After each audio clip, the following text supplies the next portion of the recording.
සිද්ධිය ඊළඟම්බේ කියන මිනිහා හමුදාවේ හිටියා ලෙෆ්ටිනන්ට් කෙනෙක් හැටියට කැප්ටන් කෙනෙක් හැටියට. ඉඳලා ඇමරිකාවේ උපාධියක් කරන්න ඕනි කියලා එයාගේ තාත්තම අඳුරනවා අම්පාරේ ඉන්න කාලේ හිටෝ බිස්නස්මන් කෙනෙක්. තාත්තලා ඇවිල්ලා මට කතා කරා මම ඒ අවුරුද්ද නිවාඩු අරන් දුන්නා හමුදාවේ. ඒ කෙලෙවුගුණ නැති කලවැද්දා ඇමරිකාවේ ගිහිල්ලා ඇබ්සන්ට් වුණා.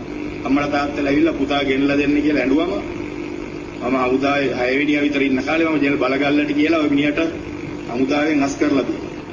ඒකට කෙලෙවුගුණ දක්වන හැටි තමයි ඔය පාහර මිනිහා දැන් ඔය කරන්නේ. ඊට පස්සේ මගේ නෑදෑයෝ මගේ ළමයි හම්බෙලා ඇමරිකාවේදී ඒගොල්ලෝ සමාගමක් දාගෙන හිටියා. නමුත් ඒ සමාගම මෙහෙත් එක්ක වැඩ කරන්නේ නැහැ. මේ මිනිහා ඒකේ ඒජන්සි කමක්. ඒ ඒජන්සි එකේ නම් මේ මිනිහා තමයි ඔය ඕස්ට්‍රේලියාවේ සමාගමත් එක්ක ඔය බිස්නස් එක. දැන් ඌ ඒවා කියන්නේ නැතුව ඒක පෙන්නනවා මේ මගේ බෑනගේ සමාගමෙන් තමයි මේ බිස්නස් එක කරන්නේ. බයිලගේ කිය පොත් ගහ මඩ ගහගෙන ඉන්න පුළුවන් නෑ. එතකොට මේක එළියට එනකොට දැන් මේක ඕන මොලේ තියෙන මිනිහෙකුට ඔප්පු වෙනවා. මේ තොත්ත බබේ.